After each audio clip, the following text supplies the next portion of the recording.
And welcome back to MTG RBD, episode 19. I'm your host, MPNumbers, and I'd rather be drafting. But right now, it's time to talk This Week in Magic with two of my best buddies. We've got Food Time. Hello, everybody. And we've got Des Mags. So we're almost into double figures. Yeah, almost. Next episode's going to be 20, which is it's still crazy. We got past 3, in my opinion.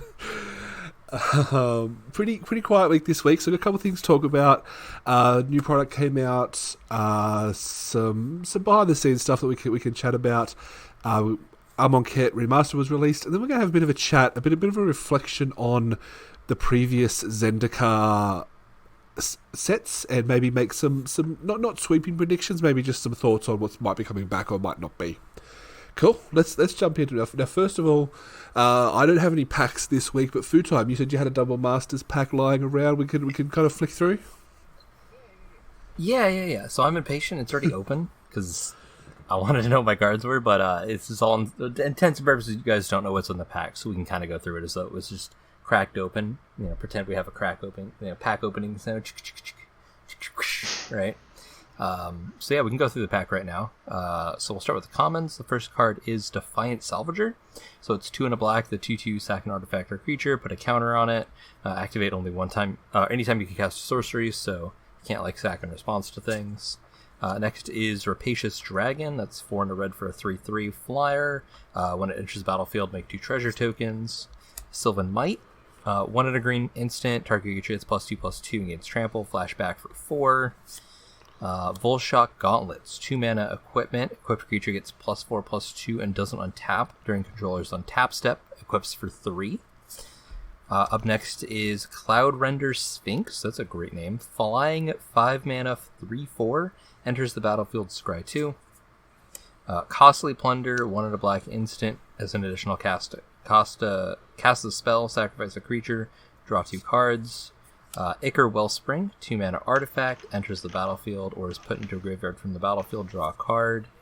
Glint Sleeve Artisan, 2 and a white for a 2/2 fabricate 1, so when it enters, either it gets a +1/+1 counter or you make a 1/1 servo. And that's going to be the end of the commons. Anything stick out for you guys? No. For such a high-powered set, I'm really disappointed with the common run we got this one. I was gonna say I don't know enough about these cards, but even when you were talking, I'm just blank. Like there just doesn't seem anything good. Like the Artisan or maybe the Sphinx at this point. Yeah, we'll move to the uncommons because those were kind of poop. So we have Thopter Engineer, 2 and a red for a 1/3, enters the battlefield with a 1/1 colorless Thopter artifact creature token with flying, and artifact creatures you control have haste. It's pretty good. Yeah. Is It Charm, blue and a red for an instant, choose 1, counter target non-creature spell unless its controller pays 2, 2 damage to target creature, or draw 2 cards to discard 2 cards. What do you guys think about Is It Charm? I like Is It Charm. It's got the gold tax. I don't know if it's quite powerful enough to first pick in a draft, but I do like having it if I minis it. Oh yeah, for sure. Okay, and then our third uncommon is going to be Pongify. It's an instant for 1 blue, destroy target creature. It can't be regenerated. Its controller puts a 3/3 green 8 creature token onto the battlefield. I like it for the art and the giant hammer just sitting in the background. Oh yeah. I mean, it's good removal, especially with all the high power. Not to mention that you also just go, I'm going to remove that, and I'm just going to get a 3/3 ape instead. So before I get to our rares, I'm going to go over our foils here. We have a foil Costly Plunder, so slightly higher pick than the Costly Plunder that we already had in the pack. Again, that's a common sack your creature, draw 2 cards. Then Manamorphose is 1 and either a green or a red for an instant, add 2 mana of any colors, and draw a card. That's pretty good, isn't it? Yeah, it's an instant color fix that draws you cards, so it just lets you run 39 cards in your deck, really. It's probably better for Modern than Draft. Yeah. Really good foil, though, really pretty. Cool, and then we've got 2 rares in our pack. So anything sticking out that we've gone through the uncommons and rares? I think it's just the That's pretty much qualifies number 1, yeah. Alright, cool. So I think the rares are going to change with that. We have Noble Hierarch. That's 1 mana, 0/1 Exalted. So whenever a creature attacks someone, it gets +1/+1 until end of turn, and taps for white, green, or blue. Damn. Yes, please. Yeah, so the other rare is actually a mythic rare, you guys. Oh my god. You go to mythic. So it's called Sword of Light and Shadow. So it's a 3 mana sword. Equipment. Equipped creature gets +2/+2 protection from white and black naturally. When a equipped creature deals combat damage to a player, you gain 3 life, and you may return up to 1 target creature card from your graveyard to your hand. And it equips for 2, just like all the other swords. And our token is a mirror. I'll take the token and the pronger. No. Did we have the... Oh, sorry. did we have that, the Shadow and Light sword as our least favourite sword? Or because it wasn't high, was it? I think it was... I mean, I think we rated them based on art, and this isn't a... No. You told me to rate them based on... You told me to rate them based on the actual... So, yeah. No, I mean, it's not the best, but it's not the worst. I think it's on the lower end. it but finished still fourth from memory. Oh. Yeah. Yeah, very, very despicable protection from, like, 2 of the best removal colors. Gets a creature back from the graveyard if you hit. It's... Yeah. You're not picking I think, a sword. and obviously... It's also a mythic rare. Mythic rare, yeah. Also, being double masters, we get to pick 2, so we just take the 2 rares. Like, that seems pretty easy. Yeah. Yeah. Interesting pack. I mean, if you put the sword on the Hierarch, it has Exalted, so, Yeah. you know, You take it it's for not 3. terrible. It's pretty good. It's pretty good. Yeah, interesting to see just how, I guess, like Eddie said, it can happen. You know, the commons are just so forgettable, you know? Like, just nothing interesting there. Question. Why do we pick 2? Double masters specific. Because it's double masters. Oh. It's. I mean, it's all about playing into that double theme, and then the underlying thing is you don't want the feel bads of opening 2 real good rares and having to pass 1 off. Yeah. But wouldn't that be part of the fun, I thought? Or No. No, it's never... No, it's not fun. So, I've been in drafts, right, where I open a really bomb rare, but then I also open, like, a foil, like... Not a fetch land, I haven't done that, but I've opened a foil shock land in Ravnica block. I think it was Return to Ravnica block. So it's like, do I pick the foil shock land, or do I take this really, really good, like, bomb rare? Like, mythic rare? Like, that doesn't feel good. Definitely not. Cool. All right, let's move on. So next thing we want to talk about is they released, I believe, just today or maybe yesterday, a new Secret Lair. It kind of came out of nowhere. Dez, run us through the Secret Lair. What's the theme and what's in there? So the theme for this is Prime Slime. So it's Wizards of the Barge brew up a batch of super sick slimes that just ooze coolness, it says, or can ooze. Get ready to open up your mind to the slime is what it's called, and it kind of looks like almost like this Rick and Morty style art with a little bit of this other board game that I really like, Wizards of Mount Skullfire kind of art to it, with just these weird and wacky slime things. And it's weird. I like the art, but I don't like it on a Magic card, if that makes sense. Sorry, was the game you're thinking of Epic Spell Wars? Yeah, whatever it is. I thought it was Mount Skullfire. I think that's one of the Maybe one of the underlying tags. You know what I mean? Yeah, maybe. But yeah. Yeah, those games are really. But cool, for that art, it looks sick. But on a Magic card, it just feels weird. Yeah, I hate it. I'm gonna be honest. I'm really not a fan. I've never had anything to do with Wizard of the Barge here. I did have a look today through their websites to check out. You know, it's all basically the same thing. It seems like this is their art style. Obviously, it's working. They seem to be pretty popular artists with their own stores and whatever. I couldn't really find any bio pages, but you can tell they're definitely influenced by like Rick and Morty, Adventure Time kind of look. And as Ded said, like I don't have anything against the art, but it's probably my least favorite Magic card art ever. You guys are dead wrong. These are gorgeous. These totally encapsulate the idea of like oozy, slimy, evil bad guys. Like, I absolutely love this art. It is so killer. I love that it's on a Magic card. I've already ordered 2.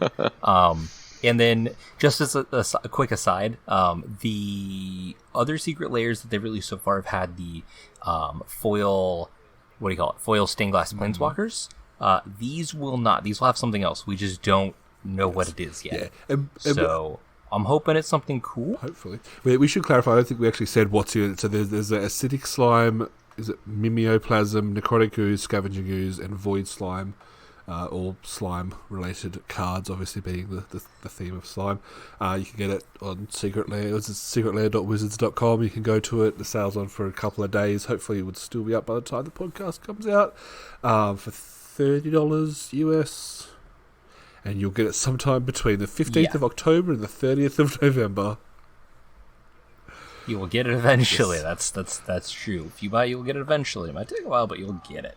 But yeah, all of these cards are super duper playable in Commander. Mimeoplasm's a fairly popular Commander. Void Slime lets you counter anything. It has really just, it speaks to Commander players' flavor text. Cyclonic Rift. So we probably have a new frontrunner for best flavor text. I'll give him that.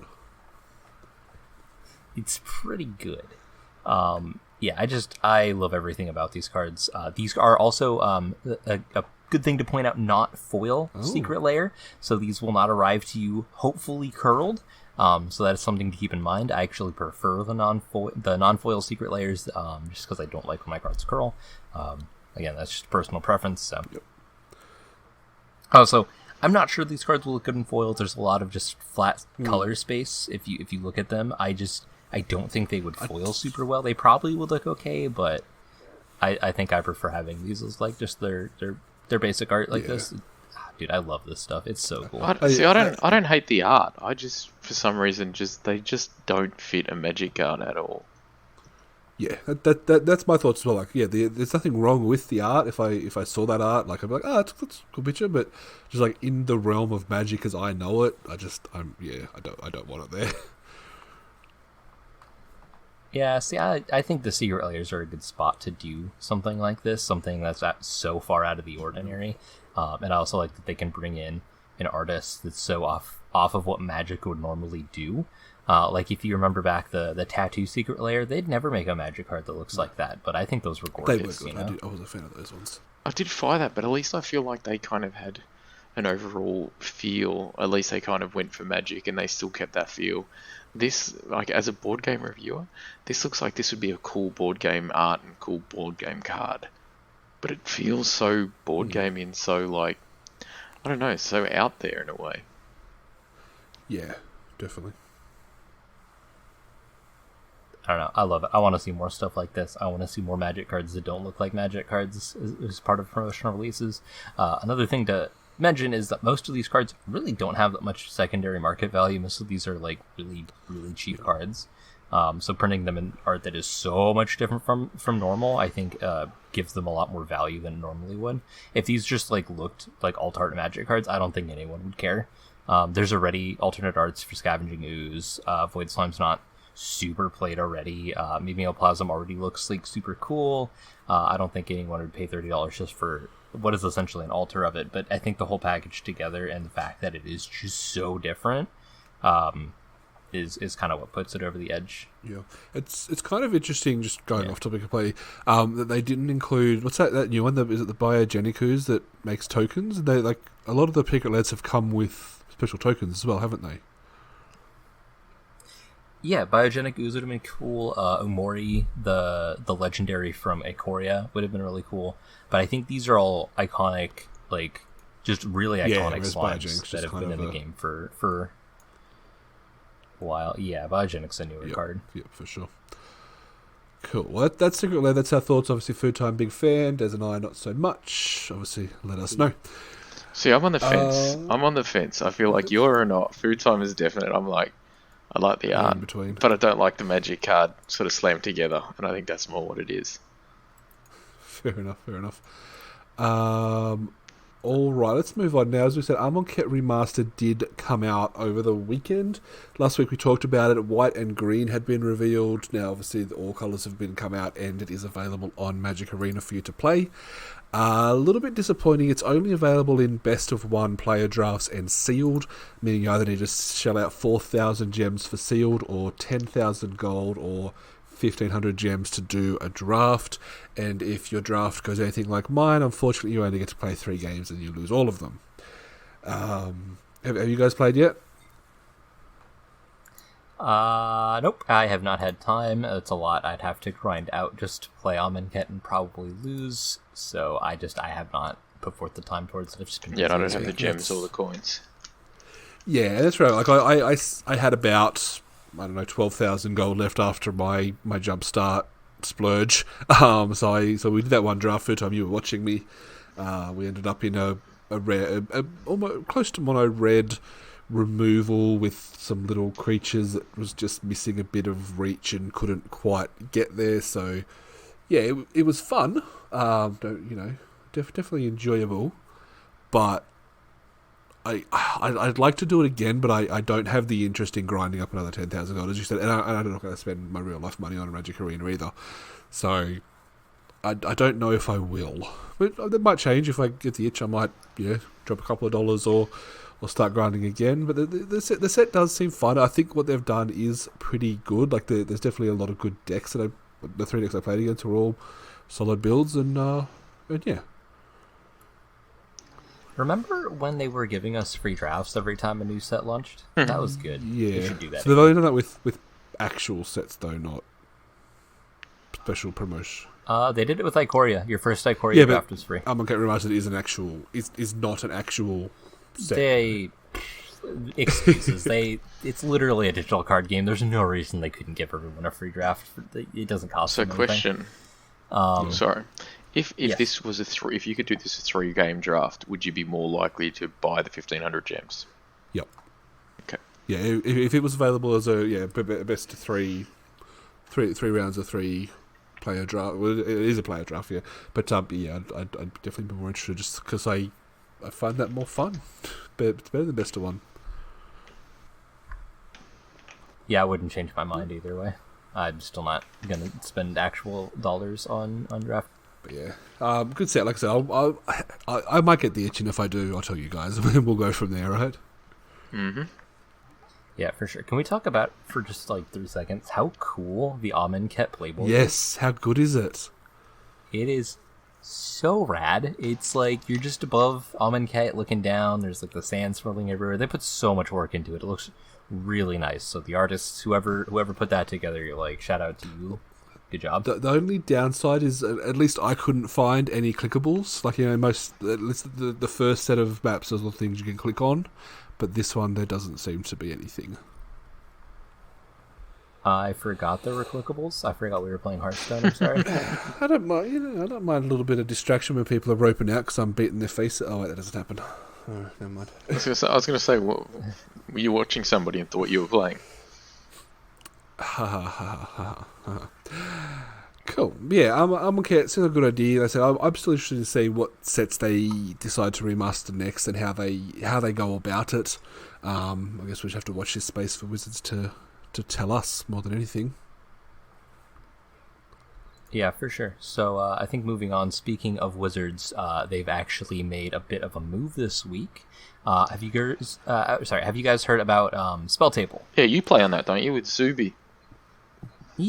Yes, I've mentioned it. I've played quite a bit. It was a response kind of to the global pandemic we're all facing, to play Magic, especially Commander, online with your friends. So it would, a website that facilitates getting all the webcams together, tracking live totals, commander damage, all that fun stuff, all the things you need to play Magic. It also had a cool feature where you double click a card and it would pop up an image on the side of the screen for everybody to see, so everyone would kind of know what the heck's going on. You don't have to ask, what does that card do? What does that card do?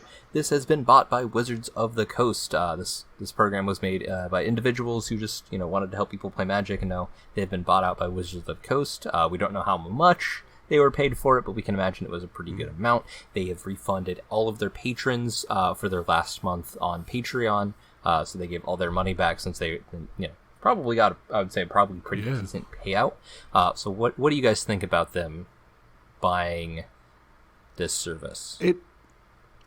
So it could go 2 ways. So it depends on Wizards, right? It could go 2 ways. One is they use this to implement paper Magic again. Obviously, while we're still going through the pandemic, a lot of people have been complaining about not being able to do paper Magic big tournaments. So maybe, if they implement this software to start that up, that'd be cool.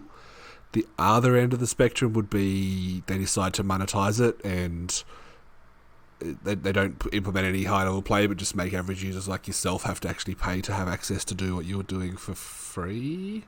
That would suck. So it kind of depends on what they do with it, right?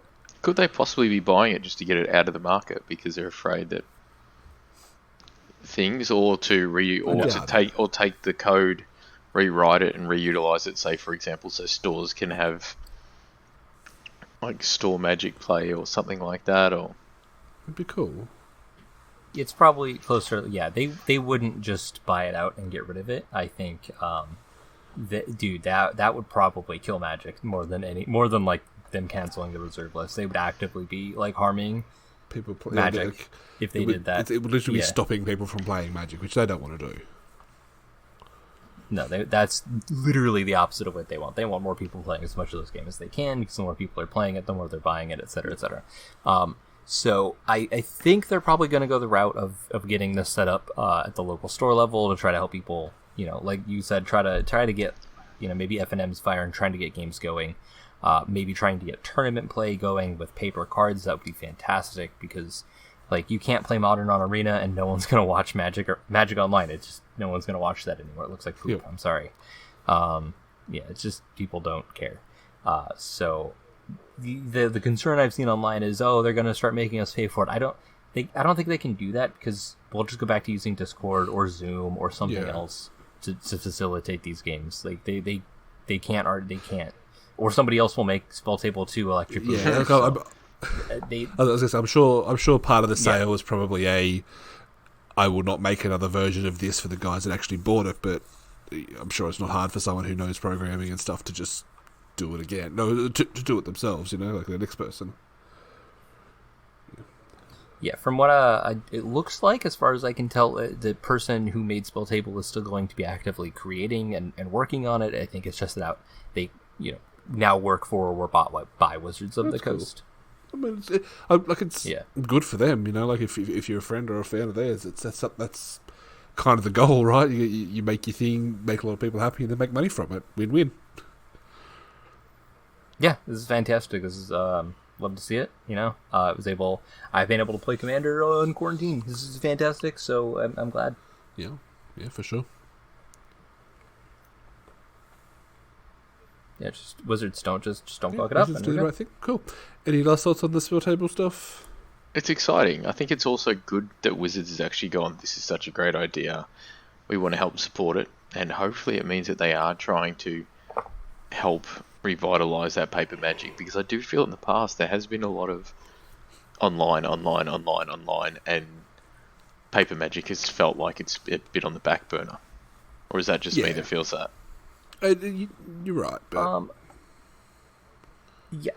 I've seen the sentiment a lot that they only care about digital Magic. They don't care about paper. They don't care about paper. But then they're releasing cool things like Double Masters and the showcase variants, and like they clearly still care about paper, because that's where the real money is. They're releasing $100 booster packs. They're not giving up on paper Magic. I hear that a lot.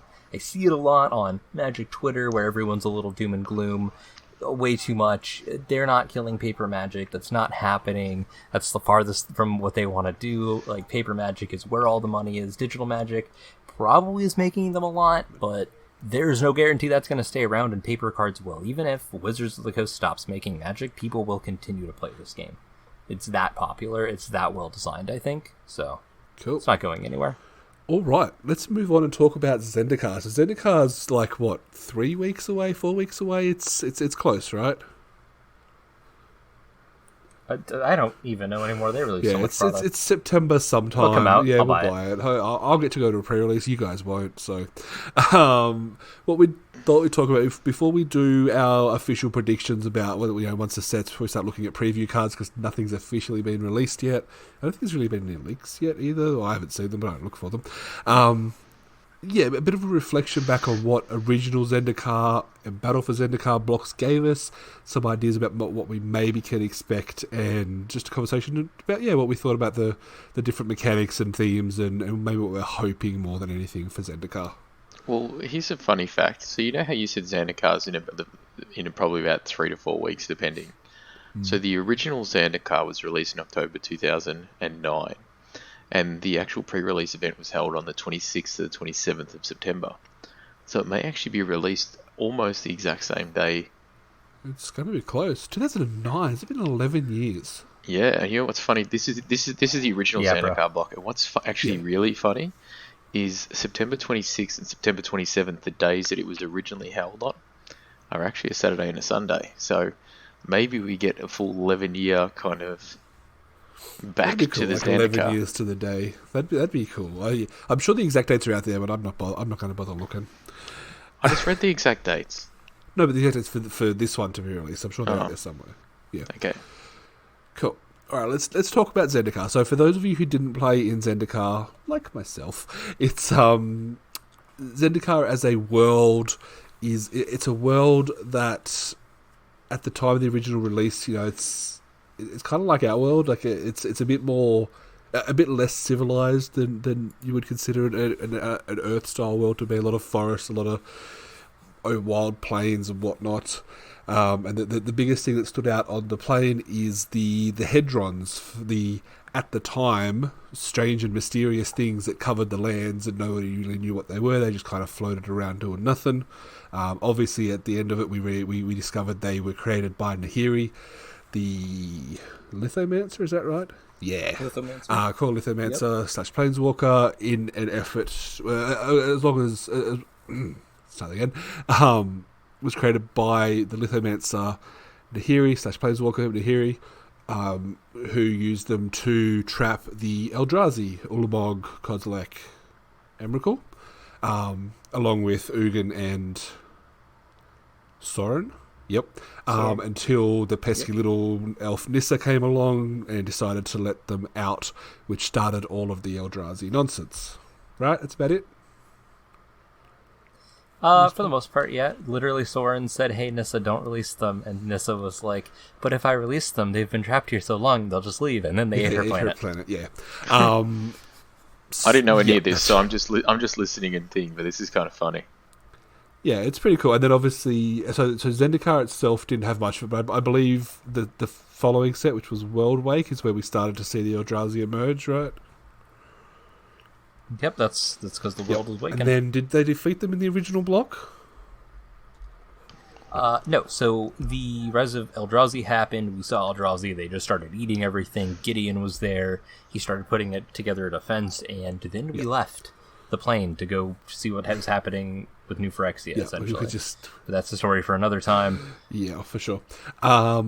Yeah, we left in the middle of that. So, on a broader range, the type of creatures that we've historically seen on Zendikar, you've got Core are the main white race. They're basically they're humanoid, right? There's not much fancy about them. They're very human.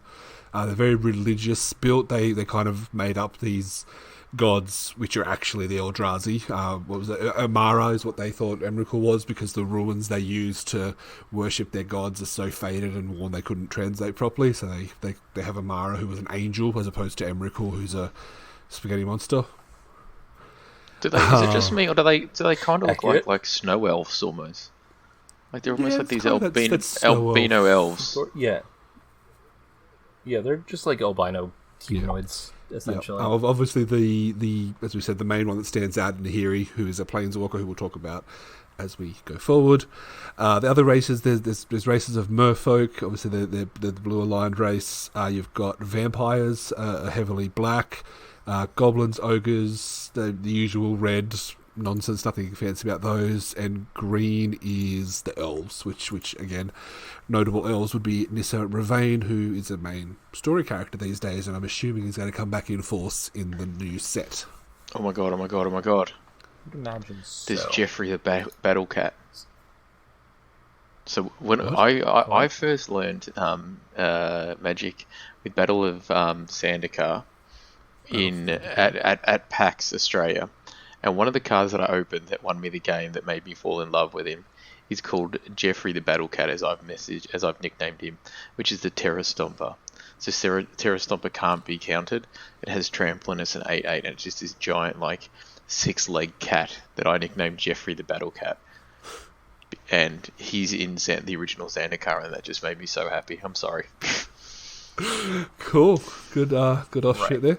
The other main race on the thing, which is mechanic based, is the allies, which I don't think allies are specifically to a race. They're kind of all over the place, and they basically help each other out a lot because they have a lot come into play effects and things like that. Yes, so the idea of the allies is that Zendikar, because it has these Eldrazi trapped in it, it's also a plane full of just chaotic, crazy amounts of mana, so the plane itself kind of churns and transforms, so it's a plane of adventure where, like, new passageways are opening up, new caves, new places to explore, so the allies work together to overcome these challenges, essentially, is the flavor there. For sure. Not mechanically, I guess thematically, Zendikar is was it the first place we saw enemy fetch lands? Or they reprints at that point? Sure. I don't know. I so don't there know. were there were enemy fetch lands in original Zendikar. We also had enemy man lands, which I believe they were in Battle for Zendikar. So a lot of the rare land slots were taken up by enemy, which will be interesting because I don't think we have enemy colours. No, we do have enemy colours. We have the enemy Skylands in at the moment, don't we? Mm-hmm. From So it'll be memory. interesting to see if they stick with enemy colours, or if they look at doing ally colours to give you a full cycle of rare lands, or what they're going to do. Gun to your head, do you think they're going to give us fetch lands again? It'd be nice. I thought I read somewhere that they are not going to be in Battle for Zendikar, but I do know that they are being reprinted, quote, in a meaningful way, end quote, this year, so your guess is as good as mine. Like, what else could it be? Because September, this is the last big set, like, for 2020. Commander Legends. I mean, yay. This or Commander Legends. Yeah, That's it. okay. Do So you reckon they'd do this- that rather than stick with the Zendikar block and the Zendikar They feel? have to do it they have to do it in Zendikar. Like, Zendikar is the land set, right? Like, I don't know if they want fetches in Standard. That's the thing. We're going off on, like, a whole separate conversation here, but like, fetches do slow down Standard because of shuffling time, and then you have the arena, so you're getting all the extra clicks in. It seems like a big hassle to just have them even in Standard. I know that, like, it also opens up 4 or 5 color strategies a lot easier because especially with the triomes, but that is also an argument for that we will have fetch lands because we have triomes that you can fetch off of them, and they're 3 colors, and they always come into play tapped, so it makes it kind of fair. So it's hard to say. yeah. All right. My vote. I mean, my vote is for fetches in Zendikar, but we'll have to see what happens, right? This was also the first set that, or was it the first set? One of the main sets that had full art basics as well. The Cup Island is one of the prominent islands that people use still to this day. Cool. Yep. What else? Also, Hedron's the major theme. We talked about that because the Hedrons came into play. Pretty much. Oh, sorry. Was it Landfall as well? Didn't we have? Yeah. So mechanically, Landfall was probably the biggest one. But just Because I like Landfall. Yeah. Thematically, Hedrons were the big thing. So pretty much every card art had Hedrons in the background, which was interesting. Be interesting to see if that carries on, but we'll talk about that. Yeah, just a little theme, because those Hedrons were just everywhere in the world, keeping the Eldrazi in place, basically. Cool. So mechanics, Des, as you said, Landfall was first released in this one, because a lot of cards that when a land enters battlefield, etc., and having the fetch lands in the set did help with that, which was pretty cool. Other mechanics, Foodtime, run us through the other mechanics. So in original Zendikar, we also had the trap mechanics. So this were instants where you could play them if a certain condition was met. For example, just reprinted in Double Masters, Ravenous Trap. If 4 more cards have hit an opponent's graveyard from anywhere this turn, you may cast it for 0 rather than paying its card. Or Whiplash Trap. If 2 or more creatures have entered an opponent's battlefield this turn, you can cast it for blue instead of its mana cost, which is like 5 or 6. And it bounces 2 creatures. So these are like conditional, cheaper cards. Mm-hmm. Do we think Traps is coming? I mean, it probably goes without saying, I didn't ask, but Landfall's probably coming back, right? I'd be very surprised if they didn't do Landfall again. That's what I'm hoping for. I think they have to. It's not Zendikar without Landfall, I don't think. Traps, on the other hand, do we think Traps are going to be coming back? I would like them to come back. I think they're cool. I think Zendikar is a good plane for a D&D style, like, just adventuring group, and I feel like Traps fit thematically into that. Because the original Traps, it was just, as I said, it was just a once-off, a 1 per colour cycle, wasn't it? I think so. As long as it's not, like, too many. Because that just makes, No, I think it was 1 at uncommon and 1 at rare per cycle. Yeah, I remember some of them being rare, some of them being uncommon. Other out there, and as far as I'm aware, not reused mechanics, we had quests as well. Quests basically generally an enchantment that had some kind of ability to put counters on it. So I don't have one on top of my head, but it was like if whenever a creature enters the battlefield, put a quest counter on it. When it reaches 5 quest counters, something. Yeah. So I really like quests. Quite a few of them are super playable in Commander. There's one where you have to attack with creatures, and you get a counter from the time you attack, and then you have 7 counters. Your creatures get +5/+5. There's one when you don't take damage on an opponent's turn, you get a counter. When it has 4 counters, you can pump out 4/4 Flying Angel tokens for 2 mana. So really cool. Also for doing kind of an adventure land, D&D style adventuring. I think quests also fit really well into that. They're rewarding you for generally playing the game. So, I mean, I like quests a lot. I hope they come back. Yeah, for sure. The one thing I think is because, just going off on a tangent here, obviously the ones we're talking about are over 3 different sets for it, because this was back when they did 3 sets per block. Obviously, since we're already potentially going there once, we're probably only going to see 3 or 4 mechanics. And I mean, if they're using, I would be very surprised if we didn't have Landfall and allies, which we'll get to in a second. There has to be at least 1 new one. So what's the 4th if they go for 4? Where do they have to cut it? Is probably the question, right? I mean, I feel like you could probably do quests as just a card type. I don't think you need it's to not do actually, it as a whole because it's not like a card type. Because again, a quest, it wasn't a full mechanic. It was probably like 1 or 2 cycles, right? Yeah. Cool. Back on topic. So Kicker was the other one that they had in original Zendikar. Kicker has been around forever. It's basically it's an additional cost you can pay when usually the creature or the spell you cast is resolves, and you get an extra effect, right? Like it's nothing fancy. It's good. It's good magic. It was recently in Dominaria. It works well. If they bring it back, it's good. If not, I'm not too stressed. I feel like Kicker is the one, like, as much as I actually do enjoy Kicker, especially when I've played it in Commander and stuff, but I do feel like that's probably the one that you could probably leave out, because they've done it in the most recent sets, or even change up a little bit. Or is it just me that thinks that? Yeah, I'm with Dez. I think it's something that they could do if they wanted, but they've done it recently. It's not the most exciting. It's not super iconic to Zendikar. Honestly, I think it's a mechanic they should make evergreen. I think it's a really good mechanic. I just don't know if it's a mechanic you bring back for just 1 set this time. That's fair. I helped it. You did help. You did contribute, Des.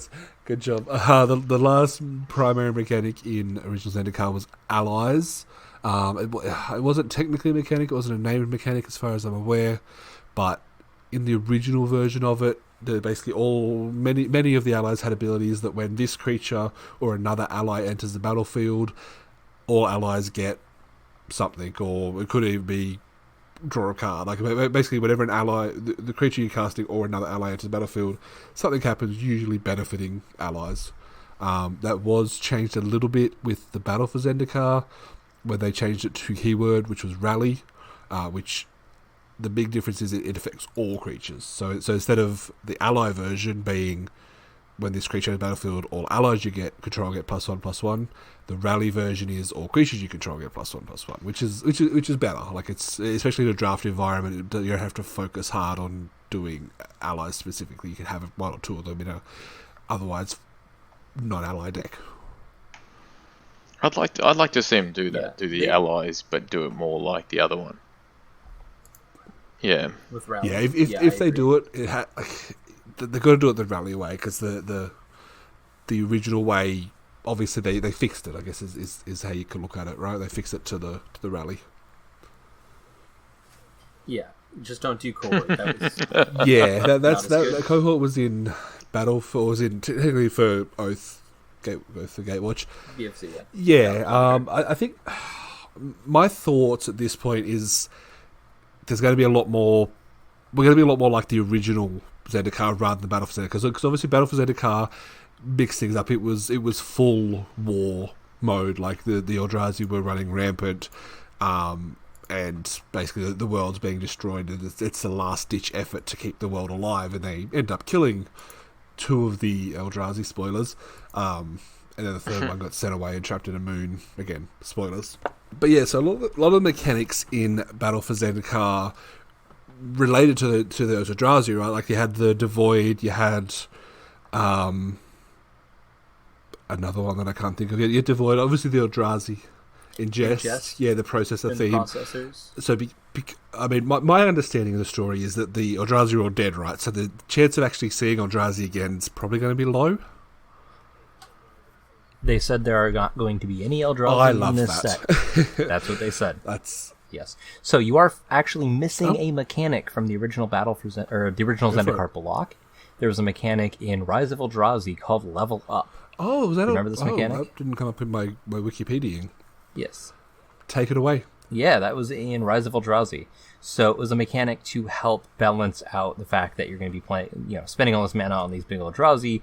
It was an activated ability on the creature, so you level up, you put a level up counter on it, and the creature had 3 levels. So it would be level 2+, or 1 to 2, you're the basic version of the creature, and then once you're 2 to 3 of 2 to 3 level counters, you're on the second line of text, and it's broken down in 3 lines. And then when you meet the third criteria, you're at the 3rd level of creature, and usually it would gain an ability. It would usually grow in power or toughness, or maybe gain a keyword. Something would happen as it leveled up, and you could only level up at sorcery speed, so you couldn't just hold your mana open to do multiple things. Really cool mechanic, and again, if they are trying to go for more of an adventure land like the original Zendikar, I think it's a fantastic mechanic. Super, super cool. Just really fun to play with, especially in limited. Gives you something to do with your mana. Yep. It was a kind of a fix of that avatar. Was it Avatar card? Where, you know what I'm talking about? Yeah. The white red one. Yeah, the Kithkin avatar. So it's 1 mana to do this, and then it's 3 mana to do this, but you can only do it if the 1 mana thing's been done. It's just a cleaner version of that to get your little creatures big, basically. I like Level Up. I never really play with Level Up because I don't think it's really been reprinted again since then. No, most of the cards are not very good aside from 2 of them, but it's a cool mechanic that I think probably has a lot of space that they could design. I think it's got room, and they need to fix it to make it more fun to play, I think. Cool. Sure. Okay, moving forward to Battle for Zendikar. So some other mechanics we had. There's quite a few mechanics over these 5 sets now that I'm looking at it. Obviously the allies, we had landfall back, we had Devoid, we had colorless mana, we had wastes. We'll come back to that. We had Awaken. Awaken was a really good mechanic.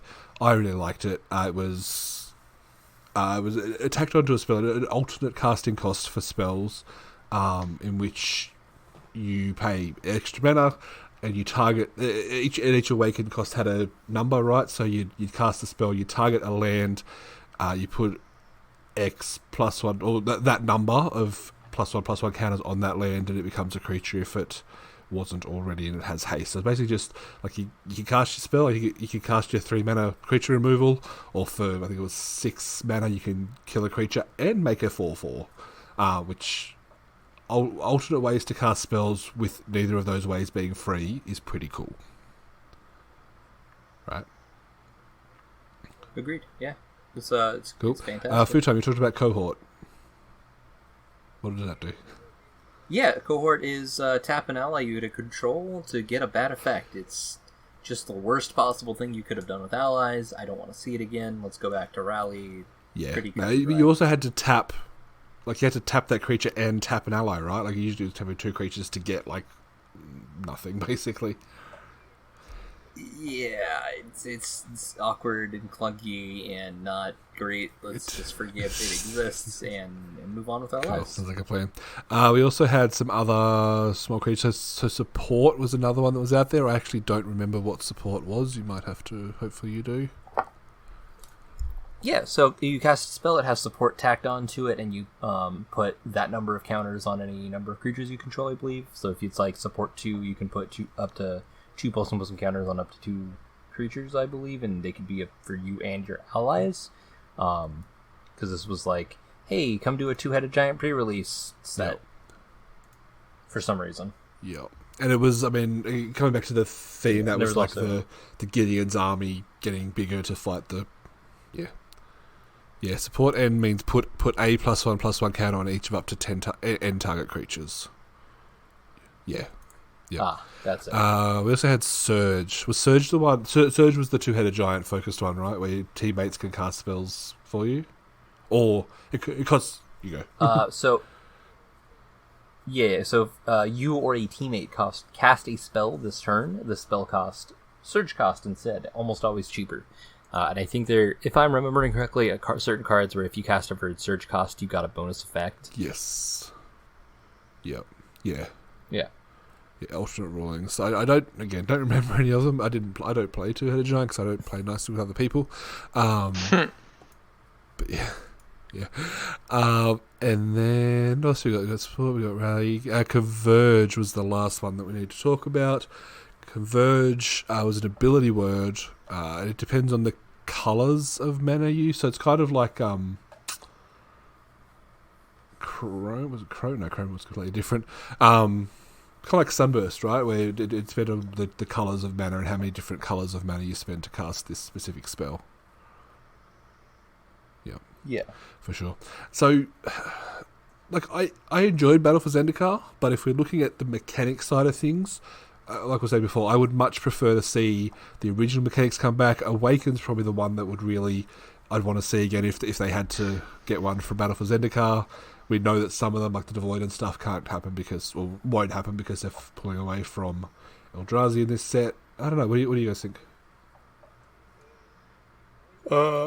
I think Battle for Zendikar was pretty much a bad set, so I really don't want to see much else from it other than maybe Awaken. I really hope they just kind of stick with more of the original Zendikar feel and maybe hopefully get some kind of new cool mechanic in here that really feels very Zendikar. Des, what mechanics, like, you played Battle for Zendikar, right, but you didn't play original Zendikar?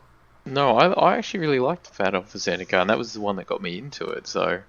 Yeah. Did you say that it wasn't a good one? But I could be honest. Like, personally... I loved Landfall because as a green player as well, that would occasionally splash black.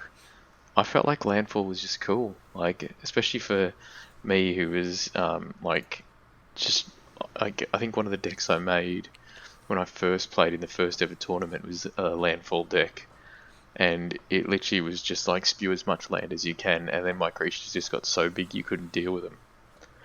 And I really like Landfall, especially as a green player and as somebody that wants to ramp, as somebody that loves to ramp. I really like that, so I'm really hoping that we see that back. Yep. Landfall's like it's a simple mechanic that feels rewarding for literally just playing the game, which is always nice. Yeah, sorry, I think I have to defend my position about Battle for Zendikar here. It's a bad set because you have to compare it to Zendikar because they're on the same plane, and Battle for Zendikar is an objectively worse set in almost every way than original Zendikar. All of the landfall cards are worse in every way. They're almost all overcosted compared to the Zendikar ones. The Eldrazi are just less cool because they're just kind of colored spells that don't have colors rather than these we've never seen colorless non-artifact creatures before. I think it was a lot more jarring the first time around than it was the second time around. It was a lot more shocking, and just like the power level was not at the same level of the original Zendikar. So I think it wasn't necessarily a bad set. I think it was mostly just really disappointing. So I won't lie, I have heard a few people say that where we were so excited when we heard we were going back to Zendikar and feel left out, like feel like it wasn't even, I don't know, like it feels like they just grabbed two planes and smashed them together and it just didn't feel right.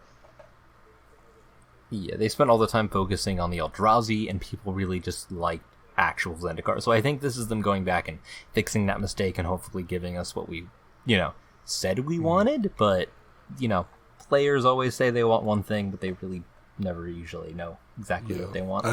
To put a couple of in Wizards defenses in there, this was technically the first set where it was running as a two set block, so that was like, they were trying to get the same quality of cards that you normally put into 3 blocks into 2, so 3 sets into 2.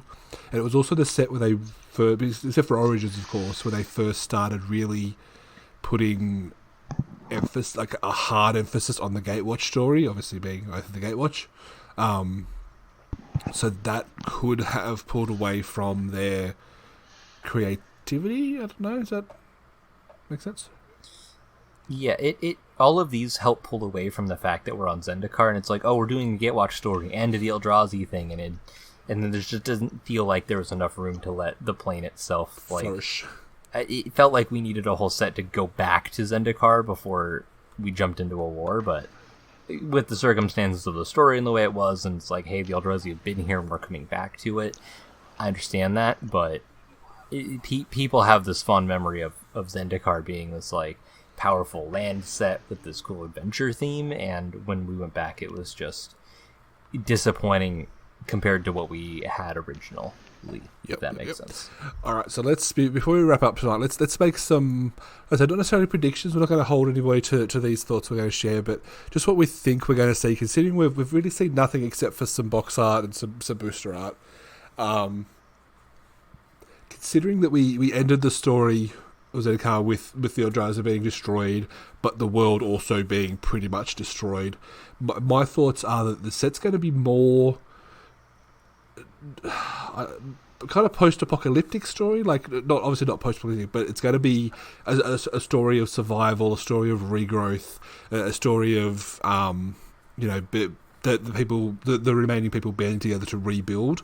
So I think it's going to be I think if they do it right, it's going to be that with the kind of adventuring feel, as you said, which I hadn't thought about before you said it, but like that D&D adventuring theme that we kind of get for the Zendikar. So it'd be interesting to see if they do well, but that's what I'm expecting. So I think they'll still have, I have a feeling they'll still have some kind of colourless element and wastes, because obviously waste thematically talk about the barren land where the Eldrazi have sucked all the mana out, and that just doesn't go away, right? That just doesn't disappear. But obviously not Eldrazi, but still some kind of colourless, maybe creatures that have lost hope, or I don't know. It'll be interesting to see how that reflects to cards. Obviously this is going to be a main part of the story because it's her plane. We know from the booster box that Jace is back. Some people jokingly said Indiana Jace, because he kind of has that Indiana Jones feel. He's swinging through the whatever. Yeah, I'm down. After Pirate Jace, Indiana Jace, let's go. The other thing I think that one of the things going to push for is going to be elementals again. Obviously, we had elementals in M19. I'm going to say M20. Yeah. So. Yeah, No, and again, cheating a little bit because we know Omnath is going to be in, which is like the elemental leader guy. Yeah, those are kind of my first thoughts. Dez, what do you think? Anything you're expecting or hoping to see from the new Zendikar? I don't know. I'm hoping they'll see landfall, and I do believe that it's probably going to be a more, not post-apocalyptic, but like a rebuild. We're going to see a lot of fresh land, fresh growth, and things like that. But just a quick question. So you said obviously Jace will probably be in it. Jace will definitely be in it.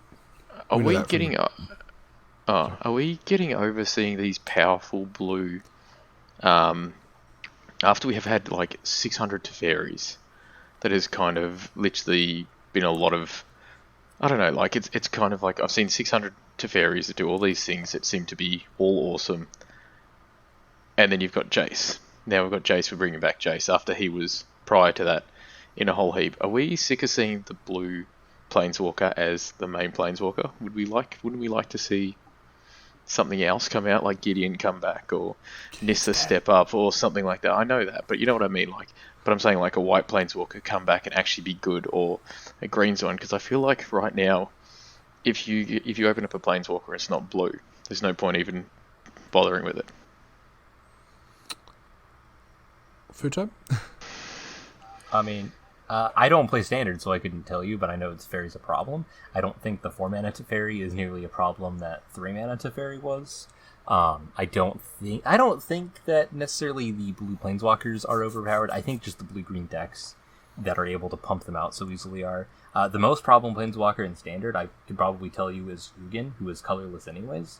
But I get what you're saying with there's been a lot of blue Planeswalkers, but I don't know. I think Nahiri's probably going to be more of the face of this set, just because this is her plane.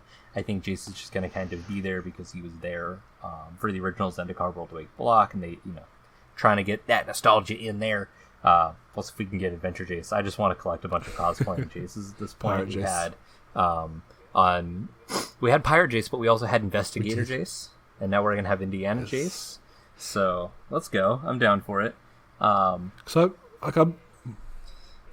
I understand the concern though that the blue Planeswalkers they're all over the place. So I would just like to see them make less powerful Planeswalkers. Yeah. Overall. Yeah, and I think I'm just throwing my brain out there, but like when's the last time we actually had a good Jace? Because like Jace from War of the Spark wasn't great. Like he in a specific mill deck that you could build around was fine. Jace from Ixalan wasn't great.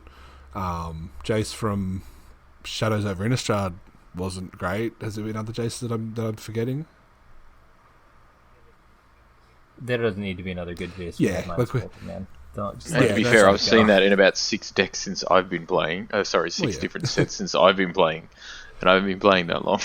Yeah, no. As Futon said, I think if they're pushing a main Planeswalker, it's going to be Nahiri and or Nissa. Like I don't think Jack's going to be the main set. I think, but as he will be there, but I don't. Yeah, I'm not too worried, to be honest. Any other thoughts you had, Des? Anything else you're hoping to see or expecting to see? No, I'm just hoping we see a little bit of. From what I remember from Battle of Zendikar, it was ramp into Eldrazi. So I just want to continue to see the big boy ramp, because I remember I had some of my favourite creatures from Zendikar, or the Battle of Zendikar anyway. So I just want to see some big cool creatures. Cool. All right, Food Time. What are your thoughts? Okay, so you were talking about colorless mana, dude. All right, I'm about to blow your guys' minds. Are you ready? Colorless, Eldrazi-esque zombies. Not Eldrazi necessarily, but you know when like the mana gets sucked from them and they become those gray husks. Colorless zombies. Interesting.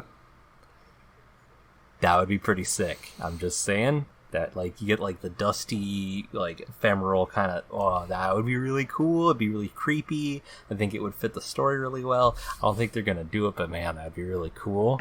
Obviously, we're gonna see landfall. I think there's gonna be a lot of land heavy mechanics. And if there is gonna be fetch lands, there's gonna be some pretty nutty landfall decks. You can guarantee that. Yep, for sure. Cool. At this point, are we excited? Excited to see another? Just obviously, Des, if it gives you lots of green stuff, you'll be happy. Food Time. What are your thoughts? We'll see. I mean, I'm kind of holding out for Commander Legends at this point. That's where I'm got my focus on. But I'll see what they give us. I'm sure there's going to be some stuff I want. Yeah, there always is. I'm really hoping they do something right with the story. Like, take us back to weekly, article stories, whatever you want to call them, like mini stories. Don't do the novel that everyone hates. Don't hire bigoted writers and etc. give us a story that gives the characters justice, that gives the plane justice. That's what I really want to see. Like, if they do bring back Nihiri, I really want to see story-wise what happens to her with her, eternal struggle with Soren and all that kind of stuff, and obviously the destruction of her home world. That's it's just let us live that world if we want to. Cool. So that's our first thoughts on Zendikar. Obviously, as we did with the set we just read, M21, when the sets are out, we'll start talking about the cards. When all the cards are out, we'll do our guesses at what we think is going to be good in draft and be terribly wrong again. But we're going to do it. Let's wrap it up. Anything else you guys want to cover before we go to a dumb question? Pretty much, if we say a card's going to be good, you can essentially not. Yeah. Cool. All right. Last week, Dez, you asked us. What did you ask us? You asked us what set or block do we want to see remastered on MTG Arena next. We put the poll out. I said Innistrad. Foodtime said Alara. Dez, you said Zendikar. The winner was me. 36% votes for Innistrad. Foodtime, unfortunately, trailing far behind at only 10%, and Zendikar seeing 31% of the votes. Kind of expected. I went with the unpopular one. A couple of comments. We did have one commenter saying that they don't want to see any sets remastered, which, I mean, that's fair. They don't want new sets. That's yeah. Give me them Eldrazi, but that's not happening on Zendikar. I suppose if you remaster the original Zendikar, it's going to happen, right? And our good friend Shorty from Magic Beans says he wants to go to OG Ravnica, which is good because, as I said last week, I do have a special little love for OG Ravnica, as many people do. On that note, Derek, what is your dumb question for this week?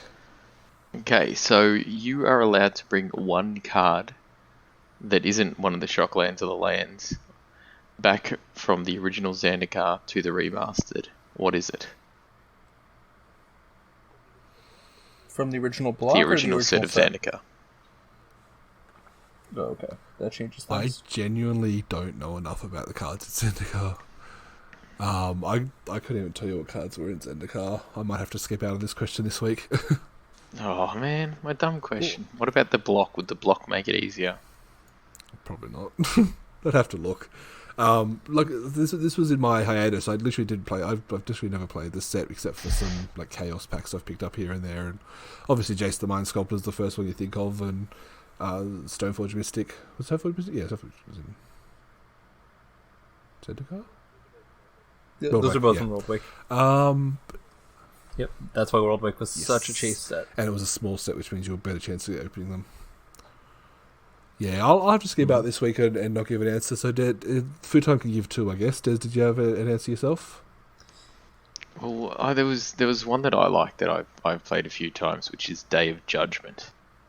So, which 2 and 2 white. It's a sorceress and it just destroy all creatures. And I've played it a few times in Commander, and it's always been one that I absolutely love. So that was one that I was thinking. Yeah. And the other one that was really cute that I like from Landfall is the Lotus Cobra.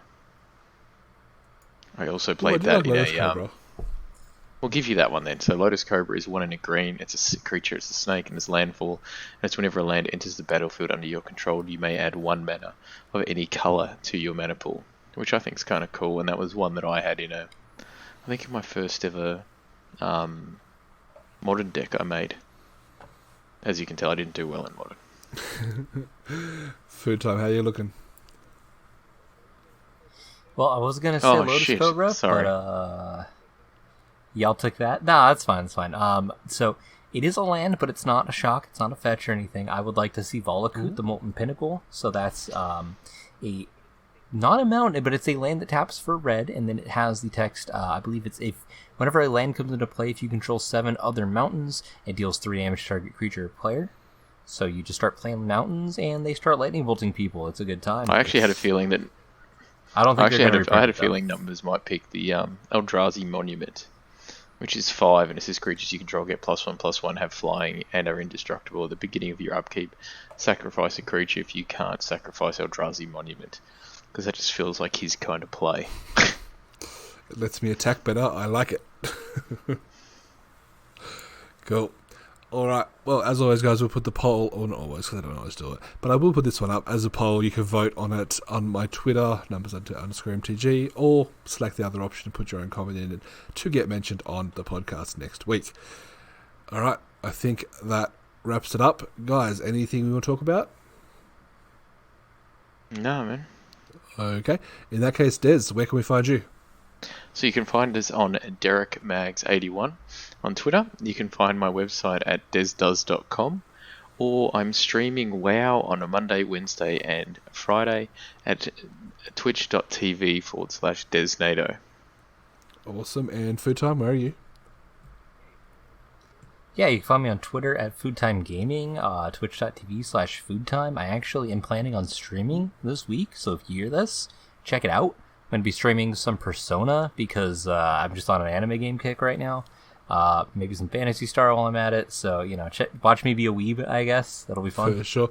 And as always, guys, you can find me pretty much everywhere by searching MPNumbers.